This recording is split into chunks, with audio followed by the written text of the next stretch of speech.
Kolkata night রাইডার্সের জন্য বুধবারের ইডেন গার্ডেন্সে চেন্নাই সুপার কিংসের বিরুদ্ধে ম্যাচটি ছিল কার্যত জীবন মরণের লড়াই। প্লে অফের স্বপ্ন বাঁচিয়ে রাখতে হলে এই ম্যাচে জয়ের বিকল্প ছিল না, কিন্তু শেষ পর্যন্ত নাটকীয় মোড় নিয়ে 2 উইকেটে পরাজিত হতে হলো নীতিশ রানার নেতৃত্বাধীন কলকাতাকে। আজিঙ্কা রাহানের দলের দেওয়া 180 রানের লক্ষ্য তাড়া করতে নেমে শেষ ওভারে চেন্নাইয়ের প্রয়োজন ছিল মাত্র 8 রান। ক্রিজে তখন মহেন্দ্র সিং ধোনি, যার ইডেনে অনুশীলন না করা নিয়ে ম্যাচের আগে থেকেই বিস্তর আলোচনা চলছিল। অভিজ্ঞ ধোনি প্রথম বলেই আন্দ্রে রাসেলকে ছক্কা হাঁকিয়ে কার্যত ম্যাচ নিজেদের দিকে টেনে নেন।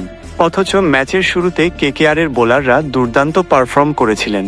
মাত্র 60 রানে চেন্নাইয়ের প্রথম 5 উইকেট তুলে নিয়েছিলেন তাঁরা। কিন্তু এরপরও কেন গতবারের চ্যাম্পিয়নরা জয় পেল না, তা নিয়ে প্রশ্ন উঠতে পারে। ডেওয়াল্ড ব্রেভিসের 25 বলে 52 রানের ঝড়ো ইনিংস এবং শিবম দুবের 40 বলে 45 রানের গুরুত্বপূর্ণ ইনিংস চেন্নাইকে জয়ের পথে এগিয়ে নিয়ে যায়। টানা 4 ম্যাচ হারের পর অবশেষে ইডেনের সবুজ গালিচায় জয়ের মুখ দেখল হলুদ জার্সিধারীরা। এর আগে অবশ্য চেন্নাইয়ের ইনিংসের শুরুতে উর্ভিল প্যাটেলের 11 বলে 31 রানের একটি ছোট্ট কিন্তু কার্যকরী ক্যামিও ছিল। শেষ পর্যন্ত 17 রানে অপরাজিত থাকেন মহেন্দ্র সিং ধোনি, আর 19.4 ওভারে বাউন্ডারি হাঁকিয়ে দলের জয় নিশ্চিত করেন অংশুর কম্বোজ। এই পরাজয়ের ফলে কেকেআরের প্লে অফের রাস্তা কার্যত বন্ধ হয়ে গেল। মাস্ট উইন ম্যাচে হারায় প্লে অফের দৌড় থেকে ছিটকে যাওয়ার সম্ভাবনাই বেশি। তবে এখনও একটি ক্ষীণ আশা টিকে রয়েছে শাহরুখ খানের দলের জন্য। একটি জটিল সমীকরণ এখনও নাইটদের প্লে অফে খেলার স্বপ্ন দেখাচ্ছে। লিগ টেবিলের প্রথম 2টি স্থানে থাকা গুজরাট টাইটান্স এবং রয়্যাল চ্যালেঞ্জার্স বেঙ্গালুরুকে পয়েন্টের নিরিখে ধরা কলকাতার পক্ষে আর সম্ভব নয়। এই দুটি দলই 16 পয়েন্ট নিয়ে বেশ এগিয়ে রয়েছে।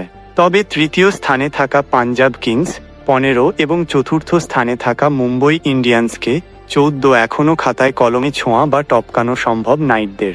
এই পরিস্থিতিতে কেকেআরকে তাদের শেষ 2টি ম্যাচ জিততেই হবে। এরপর তাকিয়ে থাকতে হবে পাঞ্জাব এবং মুম্বইয়ের বাকি ম্যাচগুলোর ফলাফলের দিকে। যদি এই দুটি দলের অন্তত একটি তাদের বাকি সব ম্যাচ হেরে যায়, তবেই কলকাতার প্লে অফের সামান্য আশা থাকবে।